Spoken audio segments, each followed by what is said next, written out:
Welcome back, everyone. We're diving deep today, ready to unlock some serious potential in work, in life, just, well, everything, really. Sounds ambitious. It is. But we've got a fantastic guide, Peter Bregman's 18 Minutes. Mm. This book is all about finding that focus, mastering those distractions that always seem to pop up. Oh, I know those distractions all too well. Right. So let's break down Bregman's wisdom, see what we can really take away from it. What struck me was how Bregman blends these big picture strategies with like tactical things you can do every day. He doesn't just say find your purpose. He gives you the tools to, actually do it. One thing that kept popping up for me, I don't know if you noticed this too, but the power of pausing. Pausing. It seemed like such a foundation for his whole approach. It makes sense when you think about it. So much of the time, we're just overwhelmed, right? We're reacting impulsively. We're letting opportunities slip away because we're not really It's present. on autopilot. Exactly. And Bregman argues that even just a tiny pause, like a mini break for your brain, can totally change how you make decisions, how you respond You're emotionally. not just like calming down, you're giving your brain the space to make a smarter choice. Exactly. He tells this great story about almost yelling at a client, this guy named Luigi. Oh, Luigi. Luigi had just like publicly chewed him out. Mm. And Bregman was ready to fire back. Totally justified, right? Absolutely. But he didn't. He took a breath, paused, and ended up handling it in this really constructive way. And that whole pause, breathe, act idea comes up again and again throughout the book. It makes you think, though, right? What are those situations just in your own life where you have that knee-jerk reaction, that unproductive response? And how could pausing actually help you respond in a way that gets you what you want? It's not about being passive, it's about being strategic. I like that. So we've got pausing, which is all about how we react. But Bregman also provides this framework for figuring out what he calls your four elements. Oh, right. Like the building blocks for deciding where you want to focus for the whole year. Yes. And he wants us to look at our strengths, of course, but also our weaknesses. What makes us different and what we're truly passionate about. I remember being a little surprised by how much he emphasized weaknesses. It's not about dwelling on them, it's about understanding how they play into the bigger picture. He uses the example of Captain Sully Sullenberger, the pilot who landed that plane on the Hudson River. Incredible story. Sullenberger, apparently he was almost obsessive about safety training in his free time. Really? And at the time, people might have thought that was, I don't know, a little excessive. I can see that. But then that fateful day comes, and it's that weakness, that attention to detail, that literally saves lives. Right. So what might seem like a weakness, in the right situation, it becomes your greatest asset. And Bregman connects that back to finding work that truly resonates with who you are. He says even if you were to lose your job tomorrow, all those other identities that make you valuable, that make you resilient, those stick with you. You're not just defined by your job title. Exactly. And that's where identifying your passions comes in. Bregman talks about four kinds of passion: desire, persistence, ease, and meaning. Four kinds. It's not just about doing what feels good in the moment. It's about figuring out what truly matters to you. What are you willing to put in the work for, even when it's tough? What leaves you feeling energized and fulfilled, not drained? He's not just talking about work here, right? This is about your whole life, It's about aligning your actions with your values. which is honestly sometimes easier said than done. Oh, for sure. He actually shares a story about feeling really unfulfilled, even though externally he was successful. Oh, wow. It led him to explore all these different paths before he realized he could combine his passions with the skills he already had to create a career that felt truly aligned. So many people can relate to that, feeling like they're not living up to their potential. And Bregman encourages us to take a look at where we're actually spending our time, what feels neutral, what feels draining, and what truly lights us up. It's about making choices that lead to a life where work and passion, they're not separate things, they work together. Like that famous saying, choose a job you love and you'll never work a day in your life. But Bregman might add, make sure you're good at it too. Huh. Absolutely. Yeah. Now, one of the most interesting analogies Bregman uses is comparing Google's undo send feature to real-life interactions. Undo send, that's a good one. Right.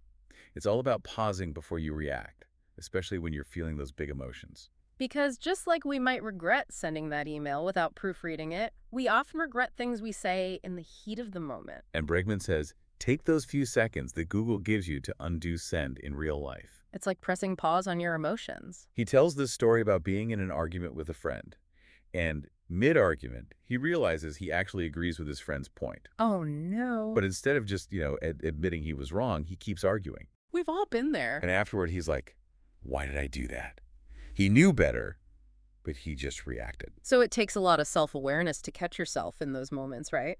But Bregman argues that the benefits of pausing, they far outweigh that temporary satisfaction of, like, winning an argument or just letting your emotions rule. It's about choosing to respond in a way that gets you where you want to go, not just reacting to what's already happened. It's like taking a step back to choose the path that leads you to your destination, rather than just blindly following the path of your habits. So we've got pausing, being mindful, but Bregman doesn't stop there.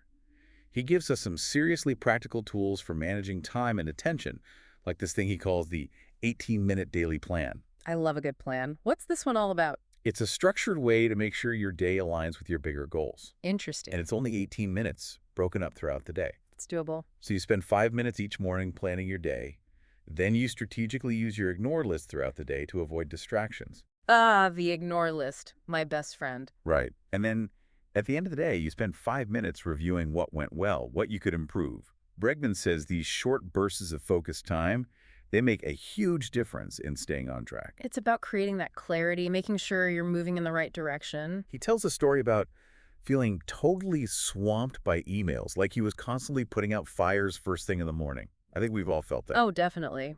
It's easy to just react to whatever pops up in your inbox. And instead of being proactive and shaping our day around what really matters. So the 18-minute plan, it's like an antidote to that reactive mode. And he gives some great practical tips, like how to use your calendar effectively, how to prioritize tasks, minimize distractions. It's not about being a productivity robot. No, it's about having a system that helps you stay focused without feeling constantly overwhelmed and reactive. It's about creating a structure that supports your intentions so you can move through your day with, like, purpose and control. You're not just at the mercy of what everyone else demands of you. Exactly.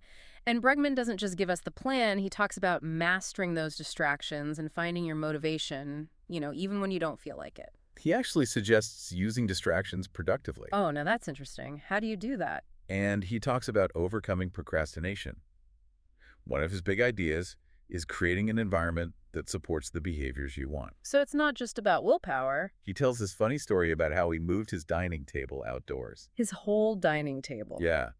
And it resulted in his family consistently eating outside. It's like this little environmental shift that had a big impact on their habits. I like that. Our surroundings can really shape our choices in ways we don't even realize. And it's not about making these huge disruptive changes. It's about finding those small tweaks that make a difference over time. He also talks about training for a marathon with a friend and how they made it into a game to boost their motivation. Because running a marathon, that's not easy. You need some serious motivation. So it's about making the process itself more enjoyable.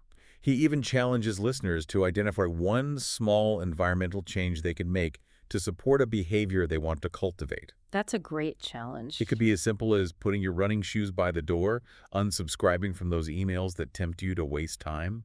It's about removing those little barriers to action. Love it. So we've covered pausing, we've looked at identifying those 4 elements, we've talked about managing distractions, creating a daily plan. There's so much in this book. But one thing I really want to make sure we discuss is how to say no. Effectively saying no, that's huge. Bregman dedicates a whole section to setting boundaries and making sure your no actually means something. Because saying yes can be so much easier in the moment. But then we end up feeling overwhelmed and resentful later. Exactly. So Bregman gives advice on how to politely but firmly decline requests. He emphasizes being clear and consistent with your boundaries. Because if you're wishy-washy, people won't take your no seriously. He even tells this funny story about struggling to enforce a closed-door rule with his daughters. It's a great example of what happens when you're not consistent with your boundaries. Kids are masters at testing boundaries. But this applies to work, too. Totally. Whether it's declining a meeting, protecting time for focused work, or even just communicating that you need uninterrupted time with your family, being clear and consistent is key. It's about respecting yourself and your time. And respecting other people's time, too, by not overcommitting yourself.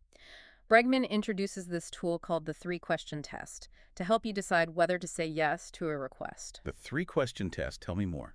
So first you ask yourself, is it a hell yeah? Like, does it genuinely excite you? Does it align with your Love priorities? that. Hell yeah. Second question is, can I uniquely do it? Because we should be focusing on those tasks where we can make the biggest impact, Where your skills and passions align. right? And finally, is it right now? This makes sure the request fits with your current capacity and commitments. That's so practical. It's like a filter to help you make those tough decisions about where to invest your time and energy. And I love how Bregman blends this strategic approach with real life examples and relatable stories. It makes it so much easier to grasp and apply to our own lives. He's not just talking down to us. He's right there with us, figuring it out too. He's vulnerable. He talks about his own struggles with saying no and dealing with the guilt that can come with setting boundaries. It makes his advice feel much more authentic and achievable. It's like, okay, he gets it. All right, so we've covered a lot already, but there's one more concept from Bregman's book I want to make sure we touch on. Managing transitions. Transitions. He argues that we often underestimate how much time and energy it takes to switch between tasks. Which can lead to feeling scattered and stressed. He compares two different perspectives on arriving on time for a dinner party. Okay, I'm intrigued. One person focuses on arriving at the exact appointed time, while the other considers everything that needs to happen leading up to that moment. The travel time, getting ready. Exactly. Parking, potential delays, everything. And Bregman suggests that the people who intentionally schedule transition time, they're actually more efficient and less stressed. Because they're being realistic about how long things actually take. It's about acknowledging that it takes time to shift gears mentally and physically. Instead of trying to cram everything in back to back. He even suggests ending meetings 15 minutes before the hour. To allow for that reset before jumping into the next thing. It's about creating a rhythm for your day that allows for both focus and intentional breaks. Our brains need time to process and recharge. Especially in our always-on culture where we're expected to be productive every second of the day. Bregman reminds us that true productivity is not about cramming more into your day. It's about using your time and energy well, which includes downtime and transitions. It's about working smarter, not just harder. Speaking of working smarter, another key takeaway from Bregman is his emphasis on embracing imperfection. Oh, I love that. Perfectionism can be so paralyzing. He presents the idea of good enough as an antidote to that perfectionism. He connects this to the observation that Iceland, with its low fear of failure, has a really high rate of artistic productivity. It's like when you're not afraid to make mistakes, you're more likely to take risks and create something new. It makes sense. You're not so worried about getting it perfect that you never actually start. And Bregman gives actionable advice on how to escape the perfectionism trap. He says break down large tasks into smaller steps, prioritize doing over perfecting, focus on progress, not flawlessness. It's about celebrating the wins along the way, not just waiting for the end result. And he encourages us to let go of the need to please everyone, It's about staying true to yourself. which connects back to identifying your four elements and crafting a life that's in alignment with your values, not someone else's expectations. It's about giving yourself permission to be imperfect. Recognizing that mistakes are part of the learning process. And that's how we grow. Okay, we've covered so much ground. Pausing, those four elements, the 18-minute plan, mastering distractions and motivation, effectively saying no, managing transitions, embracing imperfection. Phew. But there are a couple more big takeaways from Bregman's book I want to make sure we hit before wrapping up this part of our deep dive. Bring them on. What else does Bregman have for us? One is understanding and leveraging internal motivation. Bregman challenges the idea that external rewards are the best way to motivate people. So it's not all about carrots and sticks. He says true motivation comes from within. He uses the example of the AARP getting lawyers to work pro bono by framing it as a favor, not a low-paying job. Interesting. So how you frame something can really impact how people respond to it. And it's about tapping into what already motivates them, not trying to force them into something they don't care about. He also suggests involving others in problem solving by asking, why won't this work for you? That's a great question. It encourages people to take ownership of the solution instead of just blindly following instructions. So it's not about controlling others, it's about empowering them. And Bregman even used this technique with his own team. He intentionally made a new performance review system half right, and then invited his team to give feedback on how to improve it. That's so counterintuitive. But it actually worked. His team felt more engaged and invested because they were part of the solution. It's like you said, it's about empowering people, not controlling them.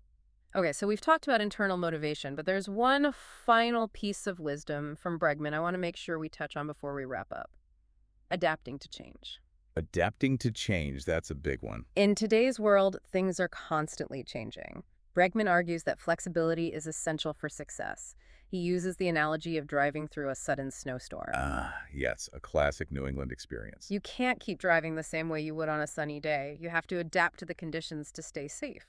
So it's the same with life, right? When unexpected challenges pop up, you have to adjust your approach. And Bregman actually says that change isn't a distraction or an obstacle, it's an opportunity. That's a really positive way to look at it. It might seem counterintuitive, but when we view change as a chance for growth and learning, we're more likely to approach it with curiosity and resilience instead of resistance and fear. It's like, bring it on. I'm ready for whatever challenges come my way. Bregman reminds us that unforeseen challenges can often reveal hidden strengths and create unexpected opportunities. It's about shifting your perspective from seeing change as a threat to seeing it as a catalyst for innovation and creativity. And it requires a certain level of trust in yourself, belief that you can adapt and overcome whatever obstacles you encounter. He encourages us to stay aware of changes in our environment, ask ourselves who else is involved, and consider how we can help. It's about being proactive, not just reactive. Bregman even goes so far as to say that a poor economy can be an opportunity to forge relationships that will last for decades. It's about finding the silver lining in challenging situations and using those experiences to connect with others and grow. That's a powerful message. All right, we've covered a lot of ground in this first part of our deep dive into 18 minutes. Bregman packs so much wisdom into this book. It's really an inspiring and practical guide to taking control of our time, our attention, and ultimately, our lives. I love how he blends personal anecdotes, research-backed insights, and actionable strategies. It's not just theory, it's real-life advice that we can actually use. And before we move on to the next part, I want to emphasize one final takeaway that really resonated with me. Bregman stresses that while the book is full of valuable insights, lasting change often starts with identifying one key behavior to focus on. One thing, that's it. It's about finding that one thing that will have the biggest impact on your life and committing to doing it consistently. He shares a story about losing weight by making one simple change, eliminating sugar from his diet. So simple, yet so powerful. It shows how focusing on a single achievable goal can create this domino effect of positive changes over time. Because it's easy to feel overwhelmed by all the things we could be doing better, right? Bregman reminds us that small, consistent changes, over time, they can lead to remarkable results. He asks readers this thought-provoking question. If you could choose one change to implement from everything we discussed today, what would it be and why? That's something for all of us to ponder as we continue our deep dive into 18 minutes. I love that question. It really challenges us to reflect on what resonated with us most deeply and to take action on those insights that will have the greatest impact on our lives. And that's what we're all about here, right? Taking action, making real changes. But for now, we'll take a quick break, and when we come back, we'll delve even deeper into Bregman's strategies for maximizing our potential. Can't wait. See you soon. Stay tuned. It's like that light bulb moment when you realize, oh, this is something I actually care about. It's not about manipulating people, it's about understanding what drives them. And creating a win-win situation where everyone feels good about the outcome. Exactly. Now, I know we've covered a lot, but I want to make sure we touch on one final point that Bregman emphasizes: adapting to change. Adapting to change, that's a crucial one, especially in today's world. Everything's moving so fast. Well, exactly. Bregman argues that being flexible, it's not just helpful, it's essential for success. He uses a great analogy: driving through a sudden snowstorm. Oh, I can picture it now. You can't just keep driving the same way you would on a clear, sunny day. Yeah. Right? You have to adjust to the conditions, slow down, be more cautious, maybe even change your route. Otherwise, you end up in a ditch. Exactly. And Bregman says it's the same with life. When those unexpected challenges pop up, we need to be able to adapt our approach, be willing to shift gears. He even suggests that change isn't actually a distraction or an obstacle, it's an opportunity. That's a really reframing it. But it makes sense when you think about it. Because when we view change as a chance to learn and grow, we're more likely to approach it with, like, curiosity, and a can-do attitude. Instead of feeling threatened or resistant. Exactly. And Bregman reminds us that those unforeseen challenges, they often reveal hidden strengths, you know? They force us to tap into resources we didn't even know we had. And they can lead to unexpected opportunities that we wouldn't have encountered otherwise. It's about shifting our perspective, moving from, oh no, everything's falling apart, to, okay, how can I use this to my advantage? It takes a certain level of trust in ourselves, though, Yeah. right? That belief that we can handle whatever comes our way. And a willingness to let go of control a bit, embrace the uncertainty. Bregman encourages us to pay attention to what's happening around us, notice the changes, and ask ourselves, who else is involved? How can I be helpful in this situation? It's about being proactive and taking ownership, rather than just waiting for someone else to fix things. He even suggests that a tough economy can be a time to build relationships that will last a lifetime, It's about finding those silver linings, even in the midst of difficulty. and using those experiences to connect with others and grow. That's so powerful. Bregman wraps up the book with this great line: stay alert and adapt to changing situations. Keep your eye on the ball, whichever ball that may be. I love that.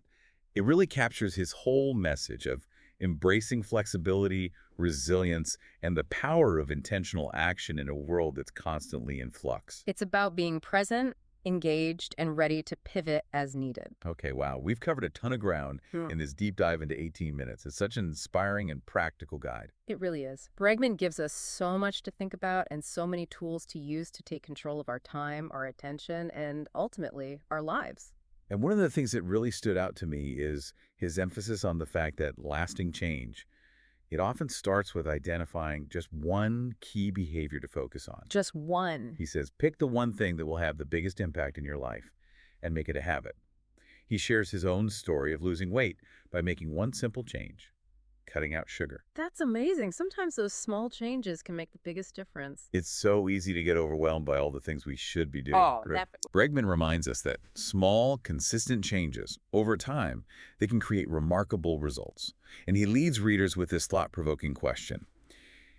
If you could choose one change to implement from everything we've discussed today, what would it be and why? Ooh, that's a good one. I think that's something we can all benefit from reflecting on. What one thing will make the biggest difference in our lives?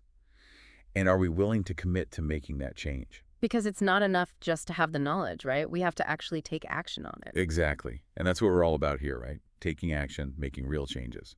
Now, before we wrap up this deep dive, I thought it might be helpful to kind of summarize everything we've covered today. Would you be up for walking us through a quick 10-point recap of the key takeaways from 18 minutes? Absolutely. I think a summary would be super helpful. So here are 10 key principles that I think really capture the essence of Bregman's approach. First, harness the power of pausing. Take a breath before reacting. Give yourself that space to make a more thoughtful choice. Love it. Pausing is so powerful. Second, identify your 4 elements. Take some time to really explore your strengths, your weaknesses, what makes you different, and what you're truly passionate about. Those 4 elements really help us understand who we are at our core. Third, embrace undo send in real life. Just like you might take a moment to proofread an email before hitting send, practice pausing before you speak, especially in those emotionally charged situations. It's about choosing our words carefully. Fourth, implement that 18-minute daily plan. Take those few minutes each morning to plan your day, use your ignore list strategically to minimize distractions, and end the day with a quick review to assess your progress and make adjustments as needed. It's such a simple but effective system for staying focused and productive. Fifth, create an environment for success. Make those small tweaks to your surroundings that will support the behaviors you want to cultivate and make it easier to make healthy choices. Like moving the cookie jar out of sight. Yeah, exactly. Sixth, master the art of saying no. Learn to set clear boundaries and politely but firmly decline requests that don't align with your priorities. Bregman's 3-question test is a great tool for this. It's about protecting your time and energy so you can focus on what truly matters. Seventh, schedule transition time. Recognize that it takes time and energy to switch gears between tasks. Build those buffer zones into your day to allow for smoother transitions and better preparation. No more rushing from one thing to the next. Eighth, embrace imperfection. Let go of the need to be perfect and focus on making progress, not on being flawless. Remember that done is better than perfect, especially when it comes to creative endeavors. Give yourself permission to make mistakes. Ninth, Tap into internal motivation. Figure out what truly motivates you, what gets you excited and energized, and align your actions with those values. It's about finding that inner drive that keeps you going, even when things get tough. And finally, number 10, adapt to change. View change as an opportunity for growth and learning. Stay flexible, be willing to adjust your approach as needed, and remember that those unexpected challenges can often lead to amazing discoveries and unexpected opportunities. Wow, that's a fantastic summary. It really distills all of Bregman's key principles into a concise and actionable format. It's a great roadmap for anyone looking to maximize their potential and create a more fulfilling and meaningful life. Absolutely. And as you start to implement these principles, remember to be patient with yourself. Don't try to do everything at once. Start small, focus on those one or two things that'll make the biggest impact, and celebrate those wins along the way. It's about progress, not perfection. And remember, Bregman's question, what one change are you going to commit to making today? That's a question worth pondering. It's a question that can lead to some powerful transformations. Thanks for joining us for this deep dive into 18 minutes. It's been a pleasure exploring these ideas with you. We hope you found it insightful, inspiring, and empowering. Until next time, keep diving deep. It's about figuring out what truly matters to us and making sure our actions reflect those values. And sometimes that means making tough choices, saying no to things that don't align with our priorities, even if it feels uncomfortable. Bregman talks about the guilt that can come with setting boundaries, but he also emphasizes the importance of self-respect. If we're constantly saying yes to everyone else, we're essentially saying no to ourselves and our own needs. That's so true. It's Yeah. like we're giving away our power. And Bregman reminds us that it's okay to put ourselves first sometimes. In fact, it's essential if we want to live a fulfilling life. And it's not selfish, it's about taking care of ourselves so we can show up as our best selves for the people and things that matter most. Now, before we wrap up our deep dive into 18 minutes, Yeah. I want to circle back to a concept we touched on earlier, the power of one. The power of one. Remember how Bregman emphasizes that lasting change often starts with identifying just one key behavior to focus on? Right. It's about finding that one thing that will make the biggest impact and committing to doing it consistently. And it doesn't have to be something huge or dramatic. It could be as simple as making your bed every morning, taking a walk every day, or spending 5 minutes meditating. It's about creating that momentum, building that habit, and then using that success to fuel bigger changes down the line. Bregman even suggests that when we focus on one small change, it can create a ripple effect in other areas of our lives. Maybe making your bed every morning leads to feeling more organized and in control, which then inspires you to tackle a bigger project you've been putting off. It's amazing how those small actions can have such a profound impact. And I think it's also important to remember that change takes time. Mhm. We're not going to transform our lives overnight. There will be setbacks. There will be days when we fall off track. That's okay. It's all part of the process. The key is to be patient with ourselves, learn from our mistakes, and keep moving forward. And to celebrate those small victories along the way. Every step in the right direction is a win, no matter how small it might seem. That's such an important reminder. It's easy to get caught up in the big picture and forget to appreciate those little moments of progress. Exactly. And as we conclude our deep dive into 18 minutes, we encourage you to reflect on all the insights we've explored today and ask yourself, what's one small change you can make that will move you closer to the life you want to live? Maybe it's one of the things we talked about today, or maybe it's something completely different. The important thing is to choose something that resonates with you, something that feels meaningful and achievable. And then take action. Don't just think about it, do it. Even if it's just one small step, it's a step in the right direction. And remember, we're here to support you on your journey. We believe in you. Thanks for joining us on this exploration of 18 minutes. We hope you found it as insightful and inspiring as we did. Until next time, keep diving deep.